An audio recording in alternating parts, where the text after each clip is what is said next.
Over the last 3 years, we've seen the San Antonio Spurs put a lot of work in to revamping their roster and starting this new generation of Spurs dominance. Adding Victor Wembanyama with the number 1 pick in 2023 was a huge step in accomplishing this. But since then, we've seen the Spurs make some really positive moves that have been able to build up that roster around Wembanyama, specifically drafting Stephon Castle, who's looked really good through his first year in the NBA, along with trading for De'Aaron Fox last season in a package that I really don't think they gave up that much for one of the highest level guards in the NBA. And now, in a similar way that they lucked up in 2023, landing Wembanyama, the Spurs have lucked up again and have landed the number 2 pick in the 2025 NBA draft. So today, we're going to discuss some of the big options that everybody's talking about that we could see the Spurs picking at number 2. And I'm going to give you a dark horse candidate who I don't think a lot of people are talking about, but on paper, I love the fit. So let's go ahead and get started with a look at the Spurs' current contracts. So looking at the Spurs' contracts for next year, we can see that most of their core is locked up for another year. De'Aaron Fox is their highest contract on the books next year, a little over $37 million. But they have Devin Vassell, Keldon Johnson, Harrison Barnes, obviously Wembanyama, Castle, Sohan, Malachi Branham, Champagnie, and Blake Wesley, all back under contract. Charles Bassey and Champagnie both have some non-guaranteed money. I think that the Spurs are in a pretty good spot right now. They have a lot of young talent and a lot of guys that have been in the organization for a little while. And nobody on this team is really that old. I mean, Harrison Barnes is 32. Obviously, you do have Chris Paul, who's 40, who's a free agent this summer. I'm not sure if they'd be interested in bringing him back for next year. But overall, this roster is pretty set. They just need to add the best possible player available at number 2. So now we're going to take a look at the Spurs' biggest needs. So to me, the 2 needs that stand out are shooting and scoring. Let's go ahead and take a look at shooting. So some notable stats from the 24-25 season. The Spurs finished 19th in the league in team 3-point percentage. Some of these percentages from their top guys are pretty alarming.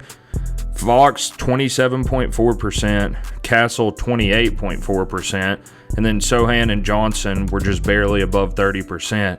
These are far below league average, and this really brought down the team's percentage.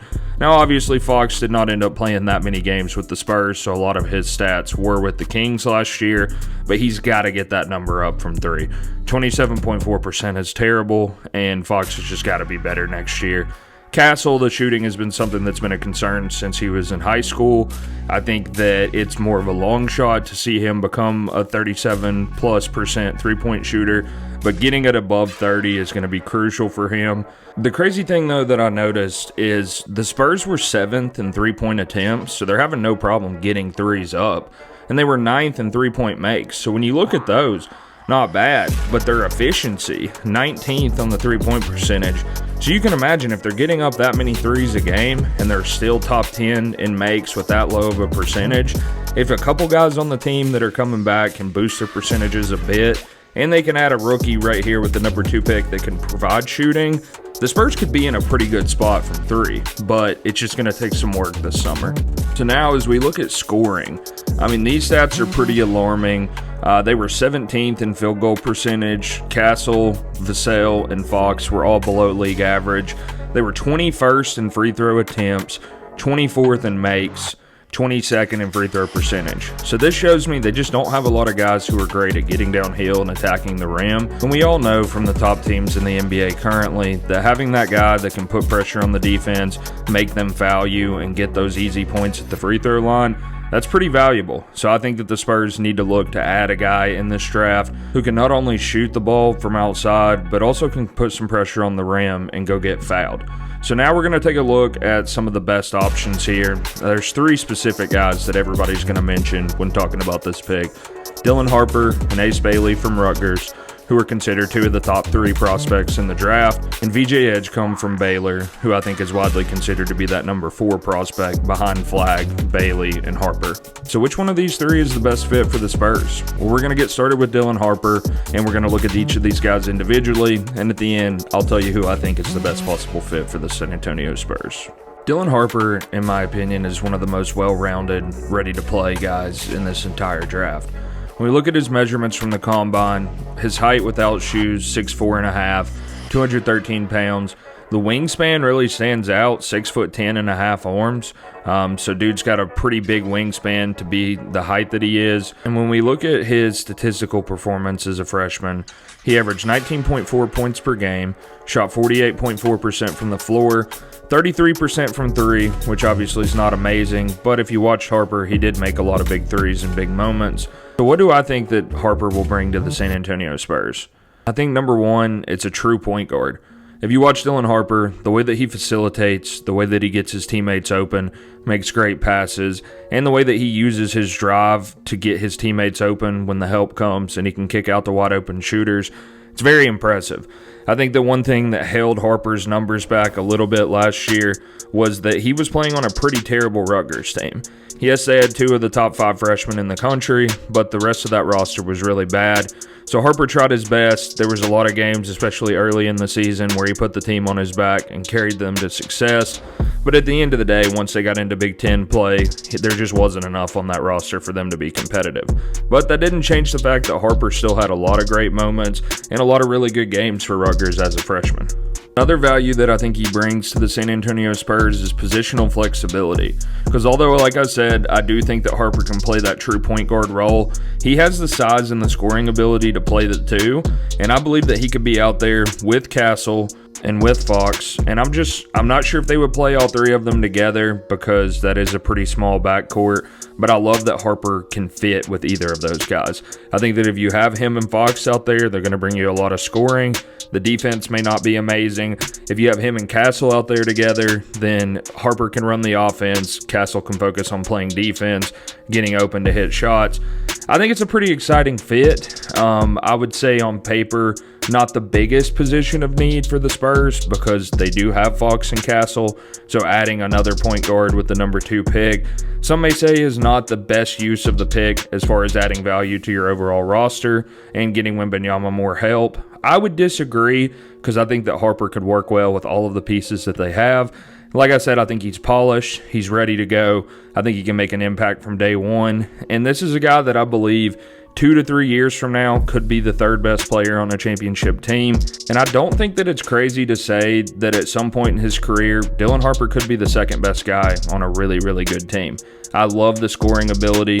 One thing that really stands out for me when watching Dylan Harper is his ability to get inside and to finish among the trees. I mean, there can be big guys sitting there waiting on him, but he's just got this amazing ability to float in the air, to put the ball away from the defender, and to have this nice touch off the glass. He had some really nice dunks, great at cutting, great at getting himself open, but just one-on-one off the dribble, I think this dude's got the size, speed, athleticism, everything that he needs to get to the basket in the NBA and to be very successful. So this is option number 1 for the San Antonio Spurs, going with Harper at number 2. Up next, we're going to take a look at Ace Bailey, his college teammate. All right, Ace Bailey. This guy is one of the most interesting prospects that I've ever seen, and that's because I have no idea what he's going to turn into. I mean, we've seen flashes of Kevin Durant. Now, disclaimer, is Ace Bailey going to be Kevin Durant? Absolutely not.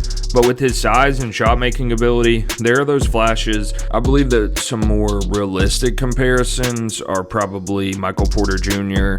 or potentially Brandon Ingram with that height, shot-making ability.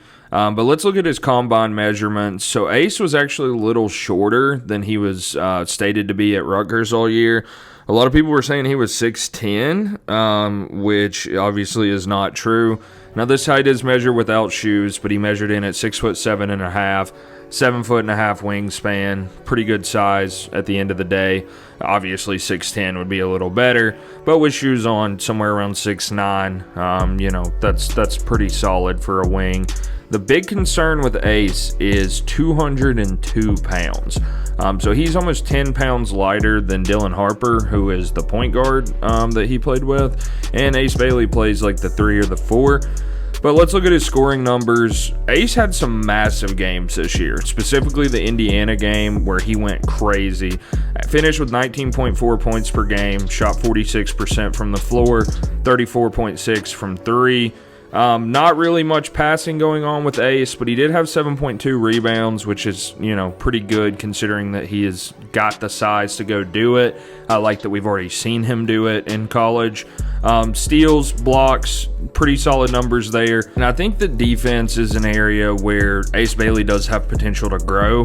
I don't think we saw a ton of it this year as a freshman. I think that being engaged on both sides of the ball, especially in games where Rutgers was just getting smacked, was something that I saw out of Bailey that gave me a little bit of concern.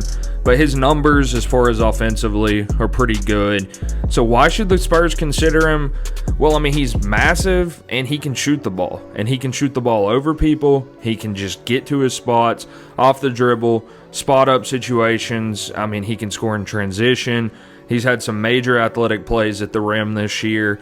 And I think why the Spurs would want to consider him is because of that potential.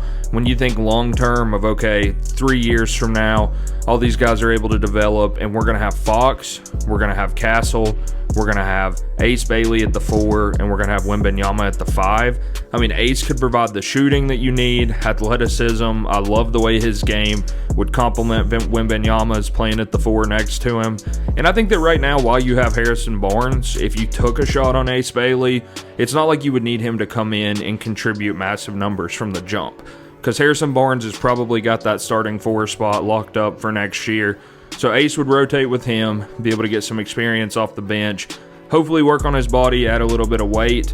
I think that the big concerns with Ace are going to be the playmaking. That, yes, like I said with Harper, the offensive roster for the Rutgers team was terrible. I mean, their guys were the best I've ever seen at missing wide open threes. No matter how good the look was, these guys were just clanking every single game. But only having 1.3 assists as, you know, the guy who had the ball in his hands, the second most behind Harper. He's not really a big passer, and we all know that that Spurs system is built around ball movement. And yes, they do have a new coach. Popovich is retired. But I don't expect that to change. I think that ball movement and unselfish basketball is still going to remain a staple of the Spurs system going forward. And so is Bailey going to be that Michael Porter Jr. that just doesn't pass the rock, stands on the wing, shoots? Every time he gets the ball, it's stopping, and you know it's going up. And make or miss, Bailey's putting that shot up. I don't know how well that would work long term. I guess it really depends on what percentage of his shots he's making. But I think that the upside for Bailey is really, really exciting. And for a team like San Antonio that is looking to just build the best possible roster for the future when that championship window opens, I could see Bailey being a big piece of that. Now, I could also see us looking up in 2 or 3 years and saying, wow, Ace Bailey was a big miss. So in my opinion, this is a risky pick, but it is one that has to be mentioned. So Ace Bailey is the number 2 option. Now we're going to look at VJ Edgecombe from Baylor. If you don't know VJ Edgecombe, you're missing out. This guy is so fun to watch. 6'5" guard from Baylor. Let's go ahead and take a look at his combine measurements. So he measured in at 6'4" on the money, 193 pounds, 6'7.5" wingspan. VJ Edgecombe, 15 points, 43.6% from the floor, 34% from 3, 3.2 assists, 5.6 rebounds. But the thing that stood out to me was the 2.1 steals and 0.6 blocks. This guy is a defensive menace. Some people may disagree with this, but when I watch VJ Edgecombe, he almost reminds me of Jimmy Butler, a young Jimmy Butler, because this guy will go out there and give it 100% on the defensive end of the floor. The 2.1 steals per game, you're going to see some of the clips here.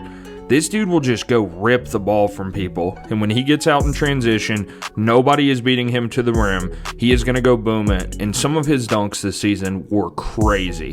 I think that he is a top-notch level athlete. He's so fast, he can jump out the roof. And this was a guy that I watched a lot at Long Island Lutheran in high school, and I figured it out pretty early that VJ Edgecombe is a winner.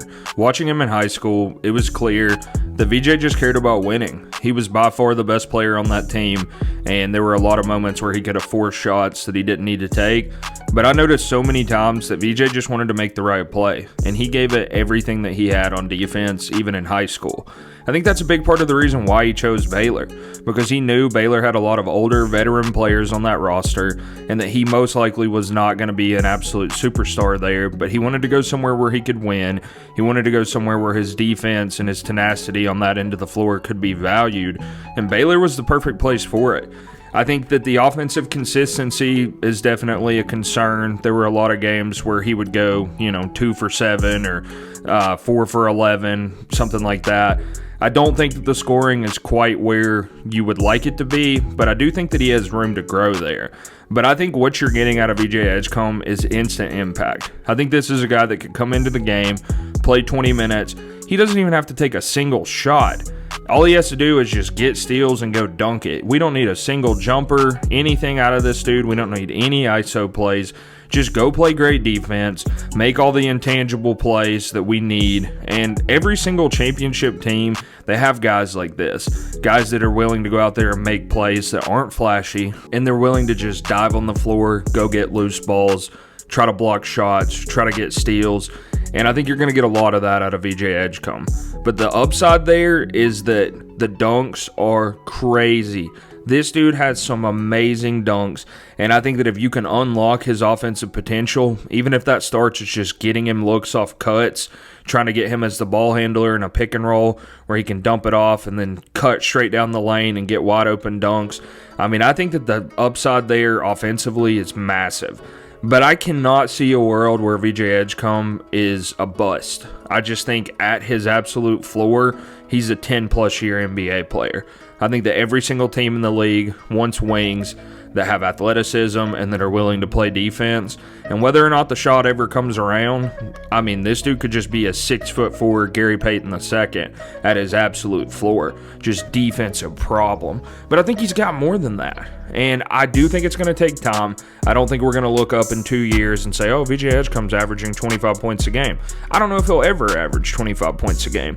But I do know that he's a winner, and the Spurs are all about guys like this that come in and just play hard and make the right plays. So I'm excited about this potential fit. I think that it could really work. I think that he would fit with everybody else that they have. So that's why he has to be mentioned here. VJ Edgecombe is the third option for the San Antonio Spurs with the number 2 pick. Up next, I'm going to talk about a dark horse that, like I said in the intro, nobody's probably talking about, but I think he's definitely worth mentioning here. It's pretty difficult to admit when you're wrong when you're evaluating players, and I take pride in, being able to have an eye for who's going to be good and who's not going to be good coming out of high school. And it's pretty rare that I'll look at a guy that's ranked as high as Tre Johnson was ranked and say, I don't think this guy's that good. But when I watched him at Link Academy, I thought he was just a guy who threw up a lot of shots. I didn't think he was a winner, and I didn't think he was efficient enough to deserve, the green light to shoot some of the shots that he shot. But wow, I was wrong. This guy got to Texas and just went crazy the whole year. Combine measurements, 6'4", 190 pounds, 6'10", wingspan, so really long arms. Tre Johnson was probably the best freshman scorer in the country this year. Some of the shots that this dude hit game after game, especially in the second half of the season, it was amazing. His three ball, he was 39.7%. If you saw some of the shots he was taking, it is a miracle that this dude was pushing 40%. And that's just a testament to his shot-making ability. 42.7% from the floor. And one thing that stood out, especially you'll see in these clips, is only 2.7 assists a game. I don't think that really encapsulates his passing ability. This dude can really make some nice passes. You'll see it a lot of situations where he'll drive, draw the defense. Yes, he's trying to make flashy passes, but some of them look pretty dope. He'll just hit a guy off a crazy dump off, gets guys on a lot of wide open dunks. I think that's exciting. 1.8 turnovers a game, considering how many situations where this dude had the ball in his hands and the entire defense knew he was going to put up a shot. Having less than 2 turnovers a game, I think is pretty impressive. You'll see in a lot of these clips, the three ball is nuts. So why should the Spurs consider this guy? Well, because like I spoke on early in the video, is their biggest needs are shooting and scoring. And that's all Tre Johnson does, is shoot and score. Is he going to put up the same numbers that he put up at Texas, year 1, year 2 in the NBA? Probably not. But I think that this guy is like Cam Thomas, but maybe better. Some people may hear that and be like, no way, Cam Thomas is a bucket. Cam Thomas is a bucket. This guy is a different level bucket, and this guy will actually see his teammates and move the ball. And so you're going to see some great passing highlights here. You're obviously going to see a lot of great scoring highlights. I think that Tre Johnson's exciting. I could definitely see him going top 5 in the draft. Now, is this even likely at all that the Spurs would draft him with the number 2 pick? I'm going to say probably not. But I think that he has to be mentioned as a dark horse candidate, because for me, when you're talking about just pure fit and how someone could come in and impact the Spurs with this pick, Tre Johnson might be the guy that can make the biggest impact off the jump. He gives you immediate bench scoring. He gives you a guy that can play with either of your 2 current guards. I think the scoring potential here is absolutely amazing. And I don't know what that's going to look like. Is he going to end up being just like a Norman Powell? Potentially. But if you get Norman Powell, that's a pretty solid NBA player. I think we all saw it in Norman Powell this year, that having a guy that can just go out there and get buckets can be really valuable for a team. So I don't know if he's going to be a career 6-man, just come in and be a spark plug off the bench, or if this guy's going to end up developing into a starting shooting guard who is putting up legit numbers. I think that he's going to be more efficient than guys like Jalen Green. Not quite that level of athlete, but the three-point shooting ability. I mean, he's almost got some Harden-like shots, like prime Harden, where he's stepping back into this crazy contested 3, and he just drills it. He's so confident in himself. I love the way that he plays, and I was wrong about him coming out of high school. Really high on Tre Johnson, and I think he has to be mentioned here as a potential option. Definitely a long shot, but a potential option for the Spurs with the number 2 pick. So after looking at these 4 options, what do you guys think? Who are the Spurs going to pick? Who do you think can add the most value to their franchise? Looking at my prediction here, I'm going to go with Dylan Harper. And the reason is, this dude can just play. He's ready to go now. I think that the long-term ceiling is really, really high. And I think that the risk is a lot lower than taking a guy like Ace Bailey or taking a guy like Tre Johnson, where you don't really know how their career is going to play out. I think we know exactly how Dylan Harper's career is going to play out. I think he's going to be an awesome player for a long time. And I think that even though the fit might not be the biggest need in the world for the Spurs at the moment, I still think he could come in and add value, both short-term and long-term. So my prediction is that the Spurs will take Dylan Harper with the 2nd pick. But go ahead and let me know in the comments. Do you agree with me? Do you disagree? San Antonio fans, who would you guys like to see? And fans of other teams, is there anybody specifically you think would be a good fit with Victor Wembanyama? Go ahead and drop that down below. Appreciate you guys watching. Be back in the future with more content. Have a great day.